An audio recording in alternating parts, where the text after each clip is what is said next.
So now NHPC limited अब देखिए 91.50 का प्राइस यहाँ पर आ चुका है और 1% डाउन साइड पर हमें क्लोजिंग देखने को मिली है। आज अगर आप देखें तो आज एनएचपीसी नहीं बल्कि यहाँ पर पावर कॉर्पोरेशन ऑफ इंडिया, अगर आप देखें सॉरी यहाँ पर power grid corporation of India limited, वो भी यहाँ पर जो है अच्छी खासी तेजी दिखा रहा था। यहाँ पर जो है डाउन साइड पर क्लोजिंग हुई है।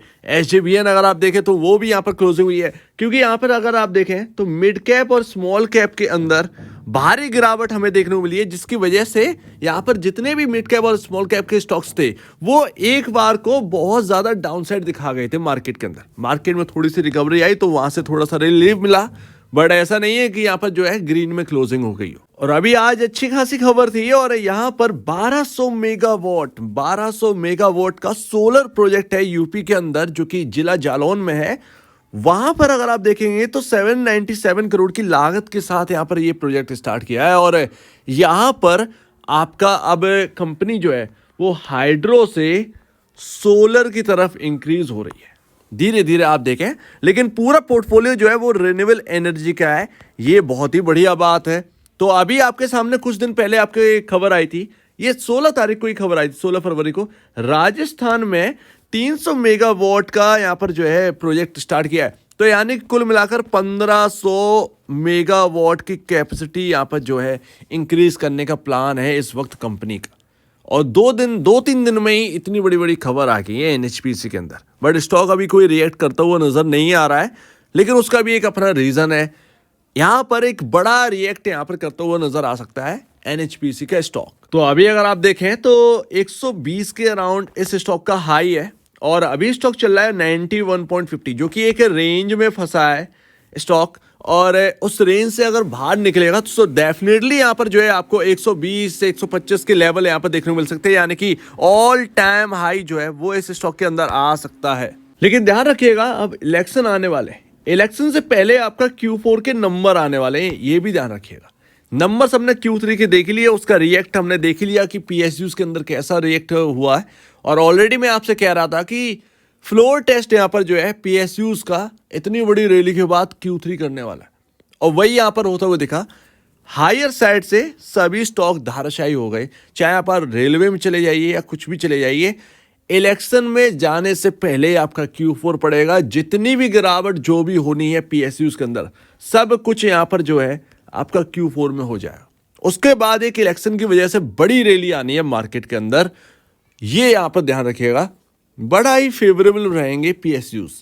तो उसमें यहाँ पर जो है ना, उस वक्त ये नहीं देखना कि Q4 के नंबर्स किसके क्या बेहतर है किसके क्या खराब है, ये सभी पीएसयूज ना दौड़ सकते हैं, पॉसिबल है, 99% पॉसिबिलिटी है। जिस तरीके से अभी हमें सिनेरियो देखने मिला वही इलेक्शन के टाइम देखने मिला, लेकिन Q4 का टाइम है और सिर्फ और सिर्फ यही महीना बाकी है, Q4 आने वाला है, उस वक्त आपकी इलेक्शन की डेट अनाउंस हो जाएगी। तो अभी बड़ा फेवरेबल रहने वाला है एनएचपीसी लिमिटेड, और हो भी क्यों ना, क्योंकि अगर आप देखें सोलर और हाइड्रो दोनों में ही अब यहाँ पर जो है प्रोजेक्ट्स यहाँ पर जो है स्टेब्लिश्ड है इनके। और इस हिसाब से जो कैपेसिटी है वो 7200 मेगावाट की थी और 1500 मेगावाट की कैपेसिटी बढ़ने वाली, यानी कि कुल 8700 मेगावाट की कैपेसिटी वाली कंपनी हो जाएगी।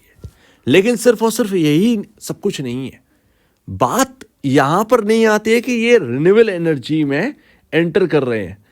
ऐसा कुछ भी नहीं है तोड़ू फोड़ू कि यार सोलर बहुत ही बेहतरीन है और थर्मल कुछ नहीं, नहीं, हम सिर्फ थर्मल को सोलर से रिप्लेस कर रहे हैं आगे के भविष्य के लिए, सिर्फ और सिर्फ इतनी बात है। ऐसा नहीं है कि कोई अलग टेक्नोलॉजी आ गई और भाई साहब बस ये तो क्रांति ला देगी।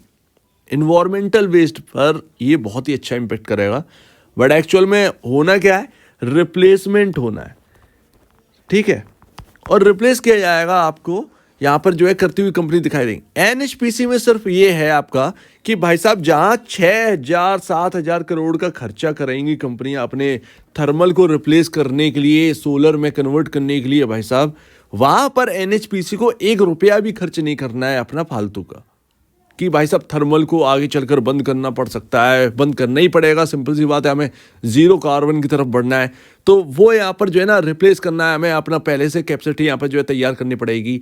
तो वो सारी चीज़ें ना जो है वो एनएचपीसी को नहीं करना पड़ेगा। एनएचपीसी के पास पहले से ही रिन्यूएबल एनर्जी का है और हाइड्रो काफ़ी महंगा पड़ता है, तो शायद कहीं ना कहीं ये सोलर की ओर अब जा रहे हैं।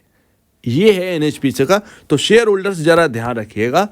लेकिन सारी बात आ जाती है नेट सेल और नेट प्रॉफिट पर। सिंपल सी बात है, स्टॉक चलते इसी पर है। तो मार्केट कैप अभी देखिए 91,922 करोड़ का है यहाँ पर, जो कि बहुत ज़्यादा आपका जो है बहुत बड़ा हो गया ऐसा कुछ नहीं है, बहुत छोटा है ऐसा भी नहीं है, बिल्कुल मीडियम है। बिकॉज ऑफ आपकी प्रॉफिटेबिलिटी यहाँ पर जो है ना बढ़िया है, आप रिन्यूएबल एनर्जी के स्टॉक हैं प्योरली, इसीलिए आपको यहाँ पर जो है मौका बहुत ज़्यादा है, मार्केट में अपॉर्चुनिटी काफ़ी ज़्यादा है। 27.77 का आपका पी रेशियो चल रहा है और इंडस्ट्री भी आपका 26.21 के चल रहा है। वहीं अगर आप टाटा पावर को देखेंगे तो टाटा पावर से या कई सारी कंपनियों से ज़्यादा बेहतर एनएचपीसी की प्रॉफिटेबिलिटी आ जाती है सालाना दर पर, अगर आप देखेंगे तो वो भी यहाँ पर है। तो अभी यहाँ पर जो है सस्ता नहीं है एनएचपीसी, ये ध्यान रखना है। और Q4 के नंबर बहुत ही फोकस में रहेंगे। कहने की बात है ये 120 रुपये 130 रुपये आ सकता है तुरंत ही, बट आप कहें कि विदाउट नंबर्स आप यहाँ पर जो है हायर साइड टिक जाएं, ये नहीं हो सकता। ये Q3 ने सब कुछ बता दिया। एक वक्त के लिए तेजी हो सकती है लिक्विडिटी की वजह से, बट वो तेजी टिक पाए ये पीएसयू ने Q3 में सब कुछ बयां कर दिया है। सिंपल सी बात है, हमें ये याद रखना है। लेकिन यहाँ पर ध्यान रखिएगा बुक वैल्यू जो है वो 40 के अराउंड है, आप यहाँ पर जो है 91 के अराउंड है। 50 रुपए का ही डिफरेंस चल रहा है, बहुत ज़्यादा कोई डिफरेंस थोड़ी चल रहा है। अब इतना तो हक बनता है, एक पीएसयू और एक यहाँ पर जो है रिन्यूएबल एनर्जी का स्टॉक है तो फेवरेबल तो रहेगी, बट इससे ज़्यादा फेवरेबल वो कंपनियां रहेंगी जो सोलर पैनल बनाती है, जो कि ईपीसी है, यानी सोलर प्लांट यहाँ पर जो है लगाती हैं, उसको ऑपरेट करती हैं। ईपीएस नहीं, ईपीसी कंपनी, ईपीसी जो कि आपका यहाँ पर है केपीआई एनर्जी जो है, वैसे स्टॉक्स जो कि पूरा पावर प्लांट बनाते हैं। एनएचपीसी का क्या है, एनएचपीसी तो बिजली बेचेगी, वो यहाँ पर। बट आपके देखिए Q3 में क्या हाल है, 0.49 का ईपीएस है, जो कि यहाँ पर जो है 10 क्वार्टर में सेकंड लोएस्ट ईपीएस आपको देखने को मिल रहा है। तो ये बहुत खराब बात है। Q4 का इंपैक्ट बहुत बड़ा यहाँ पर होने वाला है। Q4 का इंपैक्ट हो सकता है कि आपका एक महीने में आपका शायद ये लेवल भी आपको दिखे ना 120, ये भी बड़ी बात है। नंबर बहुत खराब थे, नंबर बहुत खराब थे, आप इस पर जो है कंप्लेन नहीं कर सकते। ये यहाँ पर जो है एनएचपीसी के अंदर हुआ है, ये बाकी के पीएसयूज में भी हुआ है, ये भी ध्यान रखिएगा, सभी पीएसयू में यही हुआ है। और अभी आपके सामने म्यूचुअल फंड की होल्डिंग है, और ये म्यूचुअल फंड की होल्डिंग में सीपीएसई ने थोड़ा सा यहाँ पर जो है शेयर्स बढ़ाए। ये फरवरी का डेटा आपके सामने है, 0.57% यहाँ पर जो है शेयर्स बढ़ाए गए हैं सीपीएसई एक्सचेंज ट्रेड स्कीम की तौर से। ये एक अच्छी बात है। पिछले महीने में इन्होंने 1% के लगभग कम किए थे शेयर्स एनएचपीसी के, अब यहाँ पर जो है 0.57% यहाँ पर इंक्रीज करती है, ये एक अच्छी बात है। डेटा बहुत बड़ा है जो कि आना बाकी है। आज से रेगुलरली 9 मार्च तक आपको ये डेटा देखना है म्यूचुअल फंड का, ये ध्यान रखिएगा। म्यूचुअल फंड का डेटा जरूर देखते रहिएगा कौन क्या कर रहा है। तो अभी काफ़ी कुछ बात कर ली, सारा मामला जो है वो सिर्फ और सिर्फ रिन्यूएबल एनर्जी के स्टॉक है, इस पर ही बेस्ड नहीं है। ये होता ही क्या है, ये कुछ नहीं, आप तो रिप्लेस ही तो कर रहे हैं, सिर्फ यही सारी चीज़ें होती है, ये कुछ नहीं है। बट आपका नेट सेल्स और नेट प्रॉफिट बेस्ड पर सारी कहानी दौड़ेगी। मार्जिन्स भी, मार्जिन्स इनके सबसे बेहतर है, ये भी ध्यान रखिएगा। तो अभी आपके सामने जो पैटर्न है वो बड़ा शानदार बन रहा है। अगर यहाँ पर ये स्टॉक ये अगर अपना लो नहीं तोड़ता है, जो कि है आपका 87 के अराउंड, वैसे तो मेरी रेंज यहाँ पर जो है 88 से 91.50 ही है, ये एक सपोर्टिंग रेंज है जो कि अपने को यहाँ पर देखने को मिल रही है, जो कि हम बहुत पहले बात कर चुके हैं। तो पैटर्न कुछ है और कुछ इस तरीके से पैटर्न अगर बन जाता है तो डेफिनेटली यहाँ पर जो है आपका एक अच्छा प्राइस मूव देगा। और इसको पैटर्न को सही से बनाने के लिए हमें 100 के ऊपर टिकना जरूरी है। तो यानी कि यहाँ से 9 रुपये आप मान के चलिए, 9 रुपये हमें सही तरीके से पार करना जरूरी है। ये 9 रुपये काफ़ी क्रूशियल लेवल रहने वाला है।